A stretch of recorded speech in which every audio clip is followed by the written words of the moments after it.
देश विदेश में बैठे सभी दर्शकों को मेरा प्यार भरा नमस्कार। मैं हूं मोहित कमल श्रीमाली और आप सभी का तहे दिल से स्वागत करता हूं आपके अपने चैनल में और बसंत पंचमी से जुड़े इस विशेष एपिसोड में। हर वर्ष माघ शुक्ल पंचमी यानी कि बसंत पंचमी के दिन माता सरस्वती की पूजा की जाती है। वेद और पुराण में बताया गया है कि ज्ञान और वाणी की देवी माता सरस्वती इसी दिन प्रकट हुई थी और इसलिए इस तिथि को सरस्वती जन्मोत्सव भी कहा जाता है। पुराणों में देवी सरस्वती के प्रकट होने की जो कथा है उसके अनुसार सृष्टि का निर्माण कार्य पूरा करने के बाद में ब्रह्मा जी ने जब अपनी बनाई सृष्टि को देखा तो उन्हें लगा कि इस सृष्टि में, उनकी बनाई सृष्टि में मृत शरीर के जैसी शांति है। इसमें ना तो कोई स्वर है ना कोई वाणी है। अपनी उदासीन सृष्टि को देख करके ब्रह्मा जी निराश हुए और दुखी हो गए। ब्रह्मा जी भगवान विष्णु के पास में गए और अपनी उदासीन सृष्टि के विषय में उनके साथ में वार्तालाप किया, चर्चा की। ब्रह्मा जी की बातों को सुनकर के भगवान विष्णु ने भी कहा कि आप देवी सरस्वती का आवाहन कीजिए, आपकी समस्या का समाधान देवी सरस्वती ही कर सकती हैं। फिर क्या था, भगवान विष्णु के कथा अनुसार ब्रह्मा जी ने देवी सरस्वती देवी का आह्वान किया। देवी सरस्वती हाथों में वीणा लेकर के प्रकट हुई और देवी सरस्वती ने जैसे ही वीणा के तारों को छुआ उससे सा शब्द फूट पड़ा। उसी से संगीत के प्रथम सुर का भी जन्म हुआ, यानी कि सारे गामा के अंदर सा सबसे पहले प्रकट हुआ। सा स्वर के कंपन से ब्रह्मा जी की जो सृष्टि है, मृत सृष्टि थी, उसमें ध्वनि का संचार होने लगा। हवाओं को, सागर को, पशु पक्षियों को और जीवों को वाणी मिल गई। नदियों से कलकल की ध्वनि फूटने लगी। इससे ब्रह्मा जी अति प्रसन्न हुए और उन्होंने सरस्वती को वाणी की देवी ये नाम दिया, संबोधित किया, वागेश्वरी नाम दिया। इसी के कारण सरस्वती माता को वागेश्वरी के नाम से भी जाना जाता है। अब माता सरस्वती का एक नाम यह भी है, उनको वीणा पाणी कहा जाता है। अब इस साल बसंत पंचमी जो है, ये पर्व जो है, ये 14 फरवरी को मनाया जाने वाला है। 14 फरवरी 2024 को बसंत पंचमी पर इस बार पूजा का शुभ मुहूर्त करीब 5 घंटे और 37 मिनट का आपको मिलने वाला है। देश के अलग अलग शहरों में सूर्योदय के अनुसार मुहूर्त में कुछ मिनट की फेरबदली हो सकती है, इधर उधर हो सकता है, पर जो मैं आपको समय बता रहा हूं वो दिल्ली को, यानी कि देश की जो राजधानी है, उसके मुताबिक आपको यहां पे बता रहा हूं। तो सबसे पहले सरस्वती पूजा का शुभ मुहूर्त जो है वो 14 फरवरी को सुबह 7:15 से दोपहर को 12:52 तक रहेगा। और बसंत पंचमी के दिन माता सरस्वती की पूजा करने से शिक्षा संबंधी सभी परेशानियां जो है स्टूडेंट्स के लिए खास तौर पे ये बहुत बहुत ज्यादा अहम है। साथ ही राशि के अनुसार इस दिन आप क्या उपाय करेंगे, माता सरस्वती के साथ में धन की देवी यानी कि माता लक्ष्मी, इनका आशीर्वाद भी आपको कैसे प्राप्त होगा, यही आज के एपिसोड में मैं आपको बता रहा हूं। बिना देरी किए शुरुआत करते हैं। एक एक करके राशि के बारे में हम जानते हैं कि इस समय में आपको क्या उपाय करना चाहिए। सबसे पहले मेष राशि, आपको सफेद रंग के वस्त्र पहन करके सरस्वती माता की पूजा करनी चाहिए और सरस्वती कवच का पाठ अगर करें तो अति शुभ है। सबसे पहले तो यह सद्बुद्धि की प्राप्ति होती है और इसके अलावा कंसंट्रेशन पावर जो है वो आपकी बढ़ती है। वृषभ राशि को माता को सफेद चंदन का तिलक लगाना चाहिए और सफेद फूल अर्पित करने चाहिए। ऐसा करने से क्या होगा, सबसे पहले तो नॉलेज जो है, नॉलेज की प्राप्ति होगी, ज्ञान की प्राप्ति होगी। साथ ही जीवन में जो समस्याएं हैं, खासतौर पे भौतिक समस्याएं जो हैं, उनसे आपको राहत प्रदान होगी। फिर बात होती है मिथुन राशि की, तो आप लोगों को माता सरस्वती को हरे रंग का पेन, यानी कि लिखने वाला जो पेन होता है, कलम कही जाती है, वो आपको उन्हें अर्पित करना है और उसी से अपनी सभी काम जो है, कहीं पे नोट्स लिखते हैं, कहीं पे भी आप कोई अंडरलाइन करते हैं या फिर ये कहा जाए सिग्नेचर करते हैं, तो वहां पे इस पेन का आप अवश्य इस्तेमाल कीजिएगा। ये लिखने से संबंधित जो समस्याएं हैं, खासतौर पे कंटेंट क्रिएटर्स हो गए, स्क्रिप्ट राइटर्स हो गए, कॉपी राइटर्स हो गए, सॉन्ग राइटर्स हो गए, आपके लिए ये बहुत बहुत ज्यादा मददगार सिद्ध होगा उपाय।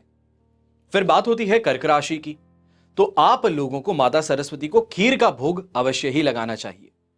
जो भी लोग सिंगिंग से ताल्लुक रखते हैं, यानी कि म्यूजिक इंडस्ट्री से आप ताल्लुक रखते हैं, आप पढ़ रहे हैं सॉन्ग्स के बारे में या फिर म्यूजिक के बारे में, उनके नोट्स के बारे में, तो आपको यह उपाय करने से बहुत ज्यादा फायदा मिल सकता है।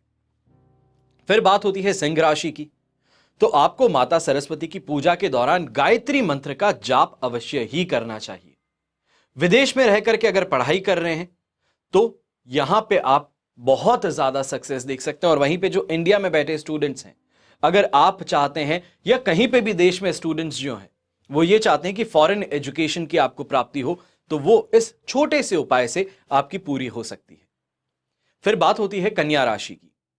तो गरीब बच्चों को पढ़ने की सामग्री जो होती है, पेन हो गया, पेपर हो गया, नोटबुक्स हो गई, सब्जेक्ट की किताबें हो गई, ये आपको बांटनी चाहिए है। और ऐसा करने से माना जाता है कि पढ़ाई में कोई अगर आपको परेशानी आ रही है या फिर पढ़ाई बीच बीच में रुक जाती है, या यह भी कहा जाए कि पढ़ाई बहुत करते हो पर रिजल्ट नहीं आता है, मेहनत पूरी है पर सामने जो परिणाम है वो उस मेहनत को दर्शाता ही नहीं है, तो यह परेशानी आपकी दूर हो सकती है। फिर बात होती है तुला राशि की। तो आप लोगों को ब्राह्मण को सफेद कपड़े दान करने चाहिए। अगर कोई भी स्टूडेंट ऐसा काम करता है, ऐसा उपाय करता है, तो वाणी से जुड़ी किसी भी परेशानी से आपको निजात मिल सकता है। खास तौर पे पब्लिक स्पीकिंग जो है ये फोटे आपका बन सकता है। फिर बात होती है वृश्चिक राशि की। याददाश्त से संबंधित अगर आपको कोई परेशानी है, कंसंट्रेशन पावर में परेशानी है, ग्रास्पिंग पावर में परेशानी कही जा सकती है, या फिर रिमेंबर करने के अंदर परेशानी, कोई चीज मेमोराइज करने में आपको परेशानी आती है, तो आपको यह उपाय अवश्य ही करना है। आपको माता सरस्वती की आराधना करने के पश्चात पूजा के बाद में लाल रंग का पेन उन्हें अर्पित करना चाहिए। चाहे तो इंक पेन हो सकता है, कोई भी पेन हो सकता है। यहां पे अब लोग कमेंट बहुत करेंगे कि स्केच पेन दे सकते हैं, हाइलाइटर दे सकते हैं, जेल पेन, बॉल पेन, क्या दें? लाल रंग की कलम से यहां पे मतलब है। फिर बात आती है धनु राशि की। तो आपको पीले रंग की कोई भी मिठाई सबसे पहले तो माता सरस्वती को अर्पित करनी है। इसके पश्चात निर्णय लेने की क्षमता जो है वो आपकी बढ़ सकती है।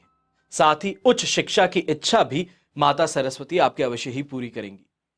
खास तौर पे ये उन लोगों के लिए कह रहा हूं जो बहुत समय से भारत के बाहर पढ़ने की कोशिश कर रहे हैं, एग्जाम्स दे रहे हैं, पर परेशानी कहीं ना कहीं से हमेशा आ जाती है और एंड मोमेंट पर जहां पे एडमिशन की बात हो, इनटेक की बात हो, तो वहां पे रह जाते हैं। इस छोटे से उपाय से आपको यहां पे फायदा मिल सकता है।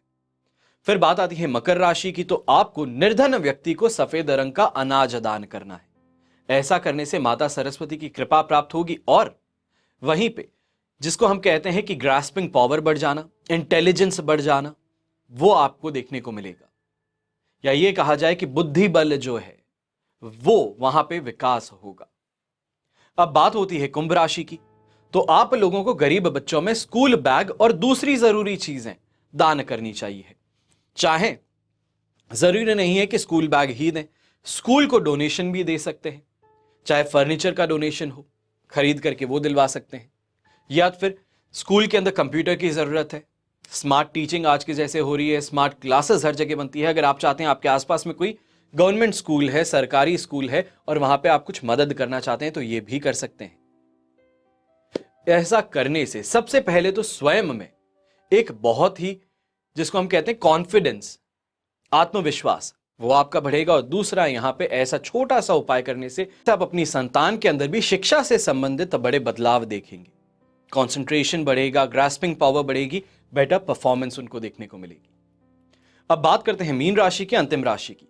तो आप लोगों को छोटी कन्याओं में पीले रंग के कपड़े का दान करना होगा। कैरियर में आने वाली समस्याएं जो है उसका भी निवारण होगा ऐसे में, और प्रमोशन के चांसेस आपके लिए बढ़ जाएंगे। खास तौर पे अगर आप स्टूडेंट हैं तो यहां पे कहा जा सकता है कि अगर कोई भी डिबेट कंपटीशन में या फिर कोई भी एकेडमिक कंपटीशन में आप हिस्सा लेते हैं तो वहां पे आपको जीत हासिल हो सकती है। आज के एपिसोड में बस इतना ही। कोशिश यही कर रहा हूं, लगातार रील्स भी आपको दे रहा हूं, एपिसोड्स भी आपको दे रहा हूं, ताकि बसंत पंचमी जो है, खास तौर पे स्टूडेंट्स जो हैं, आपके लिए ये बहुत बहुत बड़ा पर्व है।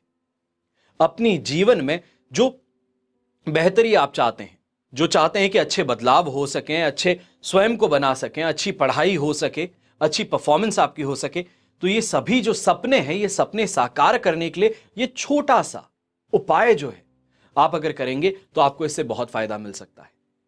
हमेशा की तरह प्रार्थना यही करूंगा कि आपका और हमारा परिवार सदैव सुखी रहे, संपन्न रहे और सुरक्षित रहे। घर में बड़े बुजुर्गों का साथ और आशीर्वाद ऐसे ही हमारे साथ में बना रहे। जय श्री राम एवं जय हिंद।